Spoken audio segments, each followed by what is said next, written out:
Hello दोस्तों, स्वागत है मेरे यूट्यूब चैनल पर। तो दोस्तों, आज हम कक्षा 10 की गणित प्रश्नावली 1.2 कर रहे हैं, जिसमें क्वेश्चन नंबर 5, 6, 7 की बात है। तो मैं 5, 6, 7 सॉल्व करूंगा। तो दोस्तों, अगर आप पहला, दूसरा, तीसरा और चौथा क्वेश्चन नहीं किए हैं तो मैं अपने वीडियो की डिस्क्रिप्शन में लिंक दे दूँगा, आप जाकर वहाँ से सॉल्व कर लेंगे। तो दोस्तों चलिए, क्वेश्चन नंबर हमारा 5वां क्या है देखते हैं। क्वेश्चन नंबर 5 की बात करते हैं। बहुत ही शानदार क्वेश्चन है। तो कोई भी संख्या ले लीजिए यहाँ पर, जैसे 6 पावर n की बात है। आप और कोई भी संख्या ले सकते हैं, जैसे 12 की पावर n, 4 की पावर n। अगर ऐसा लिखा होता है तो आप क्या करते? कुछ भी लिखा हो सकता है। तो n में हमें तो बात करनी है 6n की, 6 पावर n की। क्वेश्चन में 6 की जगह अगर 12 हो, 12 भी हो, कुछ क्वेश्चन में 6 जगह है, 12 भी हो सकता है, 4 भी हो सकता है तथा 10 भी हो सकता है। तो एक नियम याद रखना,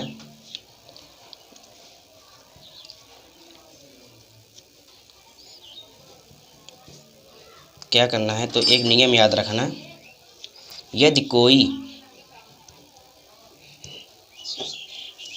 यदि कोई संख्या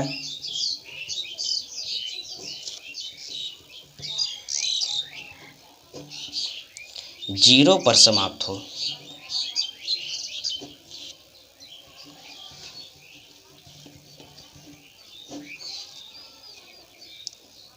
जीरो पर समाप्त होना चाहती है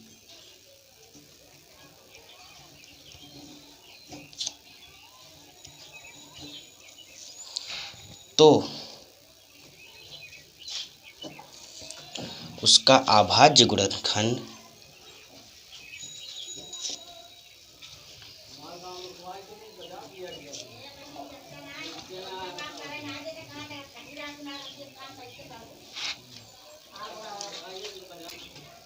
में कम से कम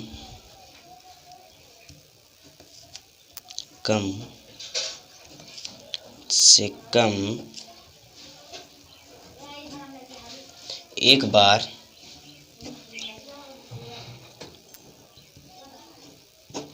दो और 5 आना चाहिए।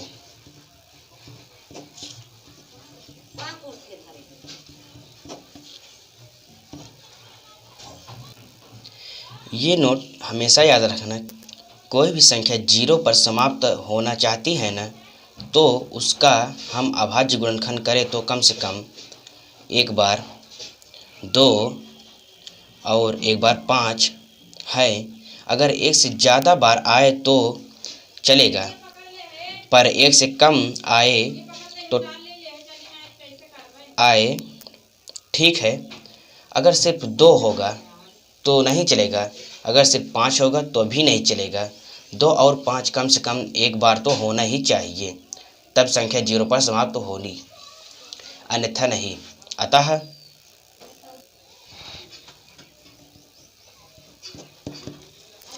6 का गुणनफल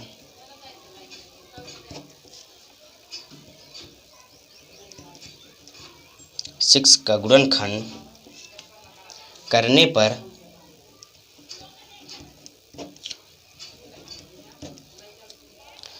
पर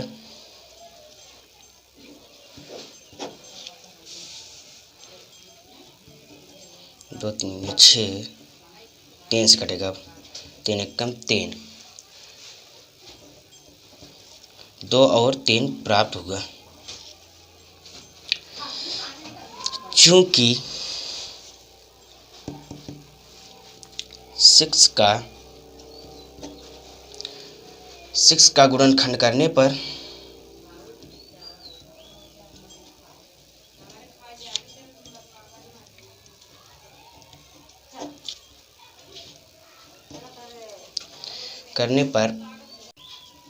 यह 2 गुणे 5 के रूप का नहीं आया।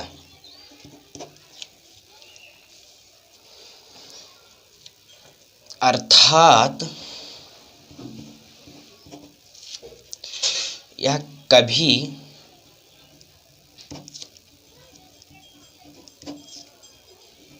कभी जीरो पर समाप्त नहीं होगी।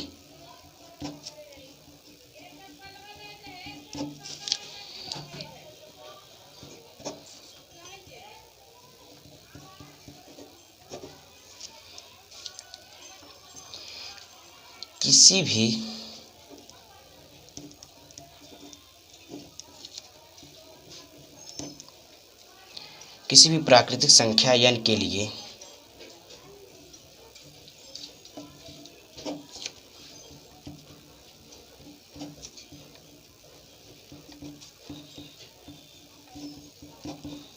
ये शब्द जो हमने लिखा है इसको तो लिखना ही पड़ेगा। ये सबसे सरल तरीका है, इसको मैं वो सबसे सरल तरीके से बताया है। पहले रिजल्ट बता देना, एग्जामिनर देख कर ही खुश हो जाएगा। फिर ये करना, फिर ये लिख देना, ठीक है। तुम जब 12 का भी निकालोगे तो समाप्त नहीं होगा, और 4 का भी निकालोगे तो भी समाप्त नहीं होगा। अगर 10 का निकालोगे तो 0 पर समाप्त होगा, क्योंकि इनका गुणा करने पर 2 गुणे 5 होता है, ठीक है। क्वेश्चन घुमा कर आ सकता है, ज़रूरी नहीं कि 6 वाला ही आए, क्वेश्चन घुमा कर भी आ सकता है। ये ज़रूरी नहीं है कि 6 वाला ही आए, ठीक है। आप लोग ऐसे ही करना, क्योंकि इस बहुत सरल तरीका मैंने आपको बताया है। ऐसे ही लिख देना तो आपका आंसर आ जाएगा, ये हमारा आंसर हो जाएगा, ठीक है। ये हो जाएगा आंसर।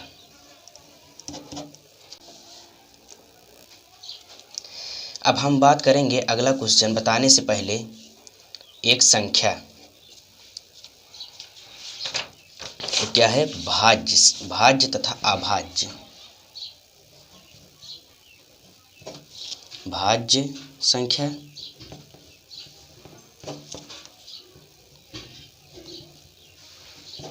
अभाज्य संख्या। आपको पता है भाज्य संख्या क्या होती है, अभाज्य संख्या क्या होती है। परिभाषा नहीं पता है आपको, मैं बोलूं, जैसे देख लीजिए, अभाज्य संख्या 2 हो गया, 3, 5, 7, 11, 13 तथा भाज्य संख्या 4, 10, 9, 6। भाज्य संख्या वो संख्या होती है जो 2 से कटे, एक संख्या और से कटे तथा एक संख्या और से कटे, वो अभाज्य संख्या होती है। अभाज्य संख्या वो होती है जो स्वयं से कटे, एक से कटे, ये अभाज्य संख्या होती है। जो स्वयं से कटे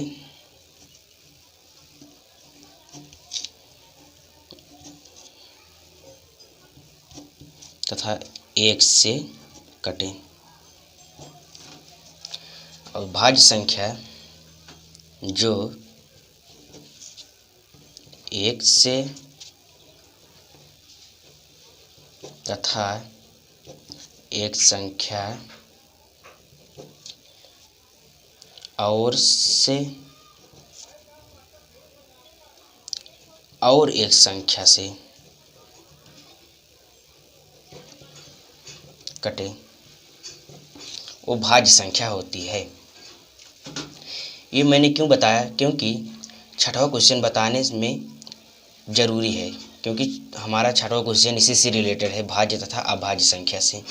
तो देखिए हमारा छठवां क्वेश्चन क्या है। व्याख्या कीजिए कि 7 गुणे 11 गुणे 13 प्लस 13 और 7 गुणे 6 गुणे 5 गुणे 4 गुणे 3 गुणे 2 गुणे 1 प्लस 5 भाज्य संख्याएं क्यों हैं। तो हमारा पहला पार्ट है, क्वेश्चन नंबर 6 का पहला पार्ट है 7 गुणे 11 गुणे 13 प्लस 13। ये 13 उभयनिष्ठ है, 13 उभयनिष्ठ है, इसको कॉमन कर लेंगे 13। क्या बचा है 7 गुणे 11 प्लस 1 कर देंगे तो कुछ भी नहीं होगा हमारा। तो इसमें 11 से 77, 13 77 प्लस 1, आंसर क्या निकलेगा हमारा 13 गुणे 78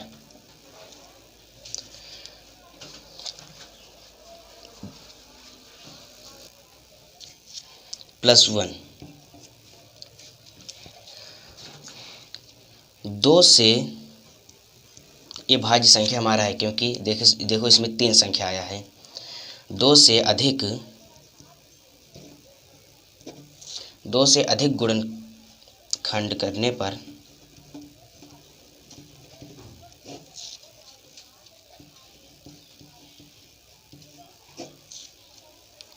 2 से अधिक गुणनखंड होने के कारण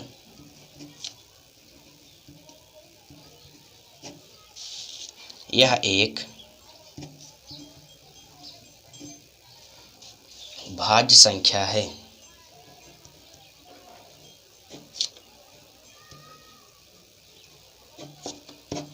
यही आपका आंसर हो जाएगा। ऐसे ही करना है, बहुत ही सिंपल तरीका है, आपको मैंने बताया है। तो ये तो हो गया, आराम से हो गया। अब आओ सेकेंड पार्ट में। ये तो हमारा पहला पार्ट था, अब सेकेंड पार्ट में चलते हैं।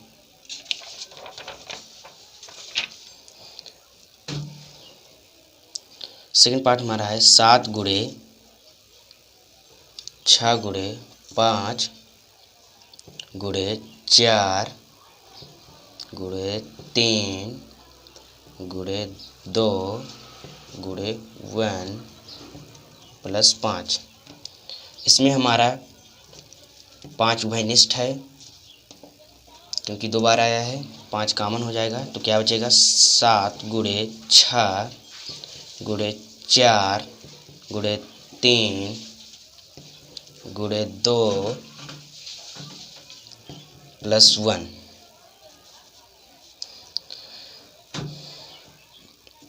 अब इसका गुणा कर देंगे तो 7 छंग 42 गुणे 4 3 12 12 दूना 24 प्लस 1। इसको जोड़ देंगे। 42 का और 24 का गुणा करेंगे तो हमारा 1008 होगा प्लस 1।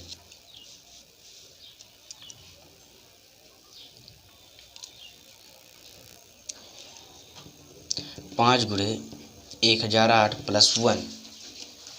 इसमें भी देखो 3 संख्या आई है, तो इसमें वही पहले वाले की तरह इसमें भी लिख देना है। 2 से भी अधिक गुणनखंड का होने के कारण यह एक भाज्य संख्या है, तो ये हमारा आंसर हो जाएगा। उसको लिख लेना। अब चलिए क्वेश्चन नंबर 7वां है हमारा, क्या है देखते हैं। किसी खेल के मैदान के चारों ओर एक वृत्ताकार पथ है। इस मैदान का एक चक्कर लगाने में सोनिया को 18 मिनट लगते हैं, जबकि इसी मैदान का एक चक्कर लगाने में रवि को 12 मिनट लगते हैं। मान लीजिए वे दोनों एक ही स्थान और एक ही समय पर चलना प्रारंभ करके एक ही दिशा में चलते हैं। कितने समय बाद वे पुनः प्रारंभिक स्थान पर मिलेंगे। एक ऐसा मैदान है जो एक भाग में एक आदमी कौन है, रवि को एक चक्कर लगाने में 12 मिनट लगते हैं, और दूसरा कौन है, हमारी सोनिया है। सोनिया को एक चक्कर लगाने में कुल 18 मिनट लगते हैं। अगर दोनों एक ही स्थान से प्रारंभ करें तो कितना मिनट बाद वे फिर जाकर एक ही स्थान पर फिर मिलेंगे। तो इस टाइप का क्वेश्चन हमें करने में क्या पता होना चाहिए, एलसीएम, क्योंकि न्यूनतम समय की चाल होगी, क्योंकि दोनों चीज़ दिन में कई बार भागते रहेंगे तो वह कई बार मिलेंगे। आप खुद और अपने पार्टनर की बात कर लो। अगर आप एक ही रास्ते से जा रहे हो और दिन में कई बार आप चक्कर लगाते हो तो आप लोग कई बार मिलोगे। लेकिन सबसे पहली बार कब मिलोगे, मतलब न्यूनतम टाइम कब मिलोगे। और जब बात न्यूनतम की होती है तो हमें क्या निकालना होता है, एलसीएम। तथा अगर जब बात अधिकतम की बात होती है तो हमें एचसीएफ निकालना होता है। अगर न्यूनतम की बात हो तो हमें एलसीएम निकालना होता है। चलिए प्रश्न अनुसार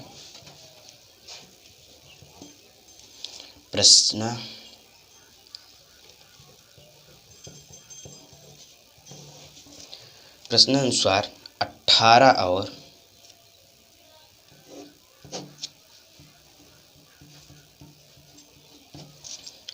और 12 का गुणनखंड हो जाएगा। इसको 2 से काटेंगे तो 9 आएगा। अब ये 3 से कटेगा, 3 3 या 9, फिर 3 से कटेगा 1। इसको 2 से काटेंगे 6 आएगा, फिर ये 2 से जाएगा 3 आएगा, फिर ये 3 से कटेगा। तो हमारा 18 है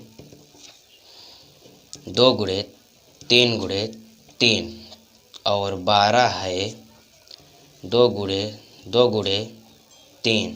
इसमें देखो 2 का एक जोड़ा है और इसमें 3 का एक जोड़ा है। ये 3 दूनी 6, ये हमारा एचसीएफ निकल आया है। तथा एलसीएम हमें ज्ञात करना है। एलसीएम हमारा क्या है, एलसीएम हमारा है 2 गुणे 3 गुणे 2 गुणे 3 गुणे 2 गुणे 3। क्या निकलेगा, 3 दूनी 6, 3 दूनी 6, 6 36, यही हमारा 36 मिनट प्रकुल प्रारंभ होगा। यही हमारा आंसर होगा। तो 36 में अब लिख लेना एक लाइन, 36 मिनट बाद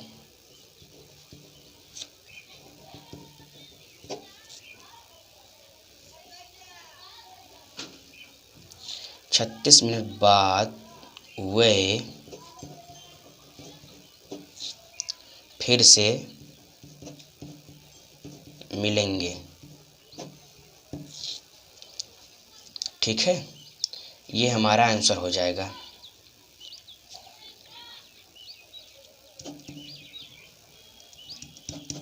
ये हमारा आंसर हो जाएगा। आपको ऐसे ही करना है, बहुत सिंपल तरीका है। अगर आप लोग मेरा वीडियो अच्छा लगे तो प्लीज़ लाइक करना, सब्सक्राइब करना और मेरी वीडियो को शेयर भी करना। अब आपको कुछ भी डाउट हो तो आप लोग कमेंट में कर देना, तो मैं आपका डाउट क्लियर कर दूंगा। ठीक है, धन्यवाद दोस्तों।